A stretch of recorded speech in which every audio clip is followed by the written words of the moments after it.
낮은 곳에서 고백하는 진정한 감사라는 제목으로 하나님의 말씀을 증거하도록 하겠습니다. 하나님께서는 우리에게 수많은 은혜와 축복을 베풀어 주셨습니다. 오늘도 그 은혜로 말미암아 이 예배 자리에 나오게 된 것이죠. 그러나 우리는 때때로 그 은혜를 잊고 불평과 불만 속에 살아가고 있지는 않은지 되돌아보아야 하는 것이죠.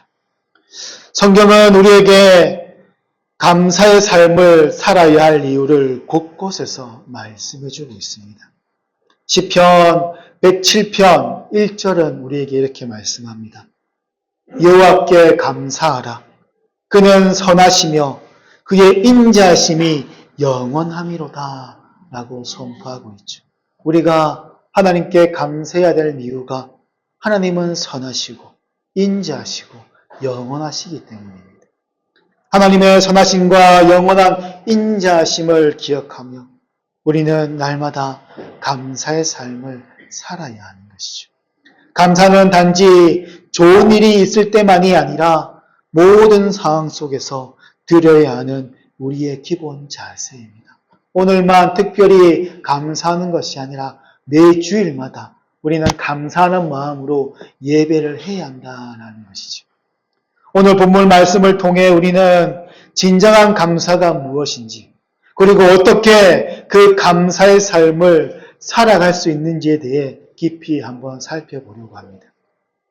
바울은 디모데에게 부한 자들을 가르칠 때 그들이 마음을 높이지 말고 정함이 없는 재물에 소망을 둘지 말며 오직 하나님께 소망을 두라고 권면을 하고 있는 것이죠. 이러한 말씀은 오늘날 우리에게도 동일하게 적용되는 말씀입니다. 우리가 어디에 마음을 두고 살아야 할지, 무엇을 소망하며 살아내야 할지를 깨닫게 해주는 것이죠. 우리가 어떻게 하면 낮은 곳에서 진정한 감사를 고백할 수 있는지 바울의 가르침을 통해 함께 우리가 배우고자 합니다.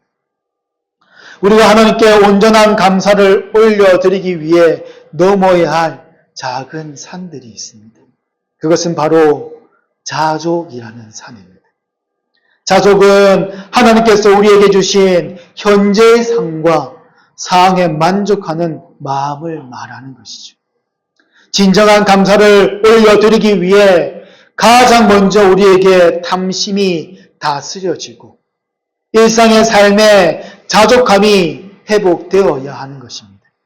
그렇다면 이 탐심을 다스리고 현재 내 모습에 자족하기 위해서 우리는 어떻게 해야 할까요? 첫 번째로 높은 곳에 마음을 두지 말고 낮은 곳에 마음을 두어야 합니다. 로마서 12장 16절은 이렇게 말씀하죠. 서로 마음을 같이하여 높은 데 마음을 두지 말고 도리어 낮은 데 처하며 스스로 지혜 있는 채 하지 말라라고 말씀해 줍니다. 로마서 말씀처럼 우리가 자족하는 삶을 살기 위해서는 먼저 낮은 곳에 마음을 두어야 한다는 것이죠. 우리의 관심과 마음이 나보다 힘들고 어려운 상황에 있는 사람들에게 초점이 맞추어져 있다면 우리는 늘 자족하는 삶에 머무를 수 있게 되는 것이죠. 성경에서 낮은 곳에 마음을 두라는 것은 힘들고 어렵게 사는 사람들에게 관심을 가지며 그들을 위해 기도하게 될 것이고, 그렇게 되면 어느새 내가 갈등하고 있는 현실의 불만족이 저절로 사라지게 될 것이라고 말씀해 줍니다. 먼저 낮은 곳에 가라는 것이죠. 예수님께서는 마태복음 5장 3절 산상수훈을 시작하시면서 이렇게 말씀합니다. 심령이 가난한 자는 복이 있나니 천국이 그들의 것이며. 가난한 자, 즉 겸손하고 하나님께 의지하는 자에게는 이 천국, 심령이 가난하게 살고 있는 사람들에게는 이 천국이 약속되어 있다라는 것이죠. 그리고 이 땅에서도 그 천국을 누리게 된다고 말씀하고 있는 것입니다. 우리가 낮은 곳에 마음을 두고 살 때 하나님께서는 우리의 심령을 채워주시고 천국의 복을 누리게 하신다는 것이죠. 그래서 교회 안에서도 국률 사역을 주로 하는 분들을 보면 다들 자신의 삶에 자족함이 있으신 분들입니다. 탐욕스러운 분들이 별로 없습니다. 왜냐하면 그들은 낮은 자와 함께 하는 그 자리를 통해 하나님은 우리의 삶의 진짜 모습을 보게 하시기 때문인 것이죠. 낮은 자와 함께하는 동안에 하나님은 우리의 삶의 거품을 빼주시고 안개 속에서 가려 보이지 못했던 진정한 소중한 모습에 초점을 맞추며 살게 하시기 때문입니다. 친구들을 만나도 지금 힘들고 어려운 사람을 먼저 만나줄 수 있어야 하는 것이죠. 그것이 낮은 곳에 마음을 두는 삶의 자세입니다. 무엇 때문에 힘든지 이야기를 들어주고 위로해주는 그 과정 가운데 하나님은 우리의 마음에 더 많은 것을 소유하고자 하는 욕망을 다스려 주시고 만족과 감사가 고백되는 삶으로 우리를 이끌어 가시기 때문인 것입니다. 둘째로는 정함이 없는 재물에 소망을 두지 말고 하나님께 소망을 두는 삶입니다. 오늘 말씀 17절과 18절은 이렇게 말씀해 주고 있죠. 자족하고 감사하는 삶은 우리가 소망을 어디에 두는지와 밀접하게 관련되어 있는 것입니다. 쉽게 말하면 우리가 우리 인생의 뿌리를 어디에 두고 사는가 하는 그런 질문인 것입니다. 여러분들은 어디에 소망을 둡니까? 어디에 기쁨을 둡니까? 이 세상의 재물에 소망을 둡니까? 아니면 하나님께 소망을 두고 있습니까? 많은 사람이 재물의 인생의 뿌리를 두고 삽니다. 성경은 재물을 이야기할 때 이렇게 수식하는데 정함이 없는 재물이라고 말합니다. 재물의 특징을 한마디로 너무나도 잘 설명을 하고 있는 것이죠. 재물의 특징은 있다가도 없는 것이고 없다가도 있는 것입니다. 한마디로 내가 뜻하는 대로 내 안에 가만히 머물러 있는 것이 아니라는 것입니다. 내가 스스로 통제할 수 없는 것이라고 말하고 있는 거죠. 그래서 많은 인생이 재물을 통제하며 사는 것이 아니라 오히려 재물에 통제된 인생을 살아갑니다. 재물에 지배돼서 살아가는 거죠. 돈이 가는 대로 따라가고 그저 돈에 쫓기는 인생을 살게 되는 것입니다. 이런 삶은 우리를 오히려 불행에 빠뜨리게 되는 것이죠. 돈은 인생에 반드시 필요한 것이지만 그것은 우리가 통제할 수 없다는 사실을 우리는 기억해야 합니다. 그렇게 통제되지 않고 불확실한 곳에 우리 인생의 뿌리를 두어서는 안 되는 것이죠. 돈이 사라졌다고 자신의 인생을 더 이상 살 수 없다고 포기하는 사람들이 얼마나 많은지 모릅니다. 그래서 성경은 정함이 없는 재물에 소망을 두지 말라라고 말씀하고 있는 것입니다. 그러면서 정함이 없고 흔들림이 없는 하나님께 소망을 두라고 말씀합니다. 하나님께 인생의 뿌리를 든든히 내리고 있다면 그 인생은 절대로 흔들리지 않습니다. 왜냐하면 하나님은 여전히 그 자리에 계시기 때문이죠. 우리의 삶과 믿음을 꽉 붙들고 계십니다. 우리를 절대로 떠나지 않으시는 분이 바로 하나님이십니다. 히브리서 13장 5절은 이렇게 말씀합니다. 돈을 사랑하지 말고 있는 바를 족한 줄로 알라. 그가 친히 말씀하시기를 내가 결코 너희를 버리지 아니하고 너희를 떠나지 아니하리라 하셨느니라 라고 말씀해주고 있죠.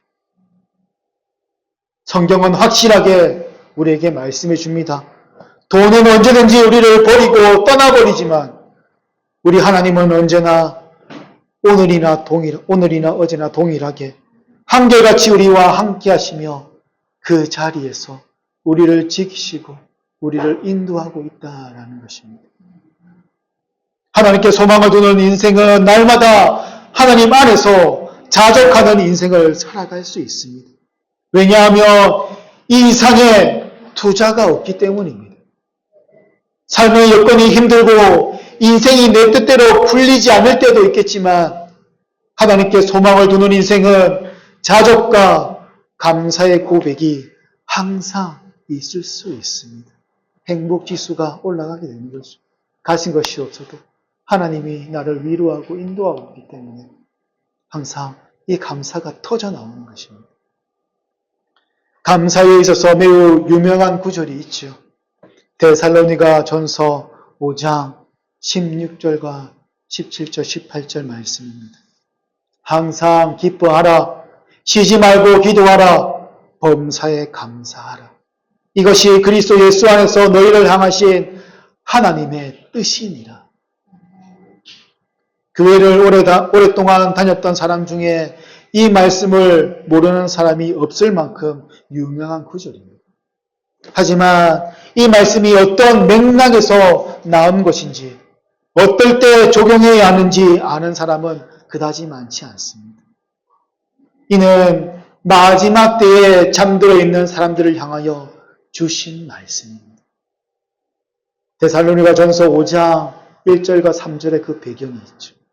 형제들아, 때와 시기에 관하여는 너희에게 쓸 것이 없음은 주의 날이 밤에 도둑같이 이를 줄을 너희 자신이 자세히 알기 때문이라. 그들이 평안하다 안전하다 할 그때에 임신한 여자에게 해산의 고통이 이른 것 같이 멸망이 갑자기 그들에게 이르니 결코 피하지 못하리라. 멸망 때, 세상의 종말 때 일어날 일들을 관해서 우리에게 쉬지 말고 기도하라. 범사에 감사하라. 항상 기뻐하라. 라고 말씀하고 있는 거죠. 그러면서 6절에 이에 대한 대안을 제시합니다. 데살로니가전서 5장 6절에 그러므로 우리는 다른 이들과 같이 자지 말고 오직 깨어 정신을 차릴지라. 정신을 차리라고 말씀해 주고 있는 거죠. 마지막 때에 깨어 정신을 차리기를 권면하고 또 그것을 명하는 말씀입니다. 그렇다면 어떻게 하는 것이 깨어 정신을 차리게 되는 것일까요? 그 대답이 10절에 나옵니다. 데살로니가전서 5장 10절에 예수께서 우리를 위하여 죽으사 우리로 하여금 깨어 있든지 자든지 자기와 함께 살게 하려 하셨느니라. 아멘. 어떻게 하는 것이 말세에 잠들지 않고 경각심을 가지고 깨어있는 삶을 사는 것입니까? 바로 십자가를 기억하는 것입니다. 예수 그리스도의 은혜를 기억하는 것입니다. 예수님이 십자가로 나를 구원해 주신 것, 자격 없는 내가 어떤 은혜를 받아서 하나님의 자녀가 되었는지를 기억해야 합니다. 그리고 거기에 그치지 않고 내 남은 생애를 주인 되시는 예수님과 동행하며 그분을 의지하는 것, 그분과 더불어 살아가는 삶의 태도를 가지는 것, 이것이 말세에 깨어있는 삶의 모습이라는 것입니다. 사실 항상 기뻐하라라고 많이 설교를 하고 외쳐도 현실을 돌아보면 세상보다 더 많은 원망과 불평이 또한 우리 안에 있습니다. 여기에서 나오는 항상은 헬라어로 판토테라는 단어인데 이것은 영어로 말하면 all이라는 단어입니다. 즉 항상 기뻐하라는 말씀을 원어의 의미로 그대로 직역하면 모든 상황에서 기뻐하라라는 의미가 되는 것이죠. 우리가 어떤 상황이 있든지 모든 상황에서 기뻐하며 감사해라는 것입니다. 그리고 범사에 감사라는 말씀에 나오는 이 범사도 항상과 같은 똑같은 단어입니다.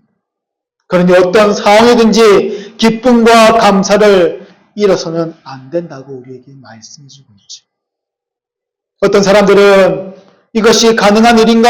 라고 의문을 품습니다. 어떻게 사람이 항상 기뻐하고 항상 감사할 수 있는가? 라고 의문을 품죠. 하지만 불가능한 말씀을 하나님이 우리에게 주실 리 없습니다. 이것을 가능하게 하기 위해서는 이제 세 번째로 넘어가야 합니다. 셋째로 선을 행하고 나누어 주기를 좋아하고 너그러운 자가 되므로 항상 감사할 수 있게 됩니다. 모르긴 몰라도 우리 도산제일교회도 주변으로부터 또 많은 사람들로부터 또 후원도 받고 은혜를 받고 또한 기도로서 또 이렇게까지 지켜온 건 아니겠습니까? 낮은 곳에 마음을 두는 자는 이런 삶을 살게 될 것인데 바로 세 가지입니다. 선을 행하는 자, 나누어 주기를 좋아하는 자, 그리고 너그러운 자입니다. 낮은 곳에 마음을 두는 자를 보면 늘 섬기는 자리에 있습니다. 사람의 시선에 머물지 않는 은밀한 곳에서 묵묵히 섬기고 있는 거죠. 빛도 없이 이름도 없이 그냥 하나님 앞에서 섬기는 자들입니다. 반대로 높은 곳에 마음을 두는 자는 항상 사람의 이목에 집중된 곳에 있습니다. 왜냐하면 그들에게는 늘 사람의 인정이 필요하고 인정 욕구가 강하기 때문인 것이죠. 우리는 이것을 물리쳐야 합니다. 왼손이 하는 것을 오른손이 모르게 해야 하는 것이죠. 이 말은 뭡니까? 왼손도 우리 손입니다. 오른손도 우리 손이죠. 어떻게 그런데 왼손이 하는 것을 오른손이 모르게 할 수 있습니까? 이 말은 어떤 의미냐? 우리도 이 선을 행하고 나서 나누어 주기를 행하고 나서 그냥 내가 나누어 줬으니까 나는 좋은 사람이야 이렇게 착각하는 것이 아닙니다. 나누어 주고 까먹고 나누어 주고 잃어버리고 그런 삶을 사는 거죠. 나누어 줬으니까 내가 하나님께 복 받겠지 이런 마음이 아니라는 것입니다. 그냥 나누어 주는 삶, 섬기는 삶이 중요합니다. 왜 우리가 예수님께서 우리를 위해 행하신 일이 무엇입니까? 우리가 나눈 메시지를 몸소 살아내셨습니다. 일평생 높은 곳에 마음을 두지 않고 낮은 곳에 마음을 두며 사셨던 분이 바로 예수님이십니다. 마태복음 20장 28절에서 예수님께서는 인자가 온 것은 섬김을 받으려 함이 아니라 도리어 섬기려 하고 자기 목숨을 많은 사람의 대속물로 주려 함이라 라고 말씀하셨습니다. 예수님은 섬김의 본을 보이셨고 우리도 그 문을 따라 섬기는 삶을 살아내야 하는 것이죠. 왜 우리가 낮은 곳에 마음을 두고 살아야 합니까? 우리 예수님께서 출신부터 낮은 자로 이 땅에 오셨기 때문이죠. 그리고 예수님은 그 수준에 맞는 왕궁이나 궁궐에서 시간을 보내지 않으셨고 병든 자와 죄인들과 함께 시간을 보내셨습니다. 또한 그들의 마음을 헤아리시며 그들을 치유하시고 구원해 주셨죠. 왜 우리가 나누어 주기를 좋아하고 너그러운 자가 되어야 합니까? 예수님께서는 우리에게 모든 것을 내어주셨고 당신의 몸과 피를 다 우리를 위해 내어주시기까지 우리를 위해 희생하는 삶을 사셨기 때문입니다. 그렇기에 우리도 낮은 자를 향하여 우리의 마음이 머물러 있어야 하며 우리의 걸음이 그 낮은 곳으로 향할 수 있어야 하는 것입니다. 예수님께서 낮은 곳으로 더 낮은 곳으로 내려가셨기에 결국 우리를 찾아오신 것 아니겠습니까?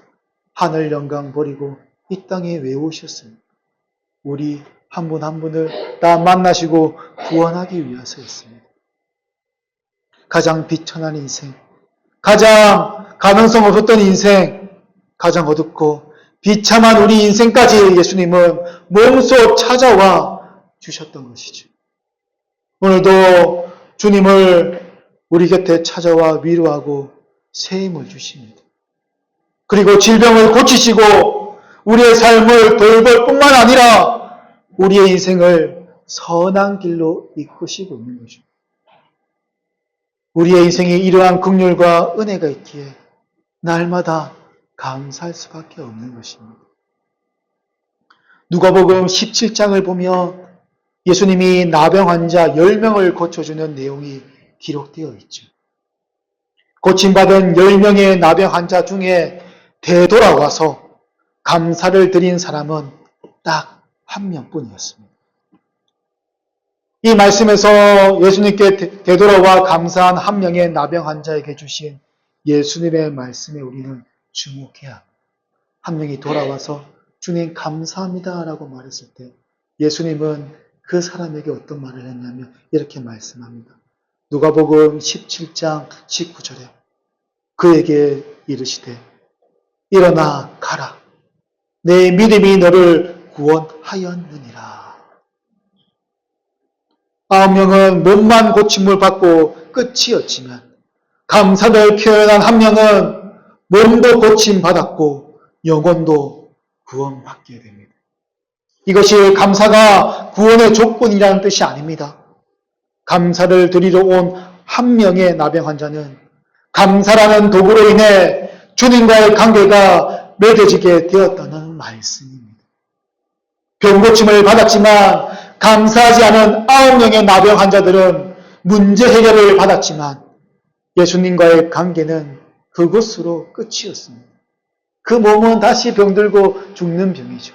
하지만 그 한 명은 그 감사의 고백을 통해 예수님과의 관계가 형성되었고 또한 그 믿음으로 구원을 받게 되는 놀라운 은혜를 받게 되는 것이죠. 감사가 예수님과의 관계 맺음의 도구가 되었다는 사실입니다. 그러므로 우리는 낮은 곳에 있을지라도 범사에 감사하면서 살아야 하나님과의 관계가 더욱 깊어지고 또한 그 은혜를 깊이 또한 넓게 누릴 수 있게 되는 것입니다. 그렇다면 우리가 예수님의 겸손과 낮은 마음을 본받아 우리의 삶에 적용할 수 있는 구체적인 행동들은 무엇이 있을까요? 첫째로 우리는 주변의 어려운 이웃을 찾아가 도와주어야 그들의 필요를 채워주고 함께 시간을 보내며 위로하고 격려할 수 있어야 하는 것이죠. 둘째로 교회 내 봉사활동에 적극적으로 참여하며 또한 여러분들이 밖에 나가서 어려운 이웃을 도울 수 있는 그런 삶을 살아내야 합니다. 예수님의 사랑을 나누고 공동체를 섬기는 일에 헌신을 해야 한다라는 것이죠. 셋째로는 우리의 재정과 물질을 하나님께 드리는 일에 충성해야 합니다. 하나님께서 주시는 것을 다시 하나님께 돌려드리는 일에 기쁨으로 참여해야 한다라는 것이죠. 우리가 살아갈 수 있는 은혜, 우리가 또한 일을 하고 또한 하루하루 또 먹고 마시며 사람들을 만나고 일상생활을 보낼 수 있는 것 모든 것들이 하나님의 은혜로만 가능하게 우리가 그에 대한 감사를 표현하는 것입니다. 2렙돈을 드린 그 가난한 여인 가부가 있었습니다. 2렙돈만 드렸지만 하나님은 그 여인을 칭찬하며 모든 것을 드렸다라고 하며 그 여인을 매우 칭찬하셨죠. 우리의 삶도 그렇습니다. 돈의 양이 중요한 것이 아니라 재정의 양이 중요한 것이 아니라 우리의 마음입니다. 우리가 하나님 앞에 나와 그 마음으로 예배하고 나올 때 하나님은 그것을 받으시고 또한 우리에게 은혜를 베풀어 주게 되는 것이죠. 매일의 삶 속에서 우리가 감사해야 할 것은 낮고 낮은 나를 향해 우리 예수님께 찾아와 주신 그 은혜입니다. 높은 곳에 마음을 두지 않고 가장 비천한 나를 찾아와 만나 주시고 나를 자녀 삼아 주셨으며 영원토록 동행하여 주시는 그 감당할 수 없는 은혜를 감사의 고백으로 올려드려야 하는 것이죠. 낮은 곳으로 가야 합니다. 늘 하나님의 말씀에 순종하며 따라가야 하는 것이죠. 저도 그랬습니다. 부교육자 시절 때 큰 교회에서도 오라고 하고 또한 다양한 교회에서 저를 오라고 했습니다. 하지만 저는 개척교회를 선택했습니다. 왜냐? 기도할 때마다 하나님이 그 교회로 가라는 거죠. 낮은 곳으로 가야 합니다. 개척교회는 힘듭니다. 솔직히. 그때는 정말 작업도 많이 있고 또한 제가 말씀을 준비하는 시간보다 만들고 작업하고 고치고 여러 가지 알아보고 하는 일에 더 많이 매진했었습니다. 개척교회 가니까 실제로 많이 힘들었죠. 하지만 그 힘든 속에 하나님의 놀라운 은혜를 저에게 부어주셨습니다. 하나님의 말씀에 순종함으로 낮은 곳으로 찾아갈 때 하나님은 저를 이끄시는 거죠. 그 은혜를 저는 알고 있습니다. 하나님 말씀에 순종할 때 하나님이 나에게 어떤 은혜를 주시는지, 또한 낮은 곳으로 찾아갈 때 하나님이 나에게 어떤 삶으로 이끌어 가시는지 저는 몸소 체험하고 또한 그 은혜를 누렸던 것이죠. 도산 제일교회 올 때도 그랬습니다. 다른 교회에서도 솔직히 말해서 오라고 했습니다. 러블콜들이 있었어요. 다른 교회들도 많이. 하지만 저는 기도하니까 이 교회였습니다.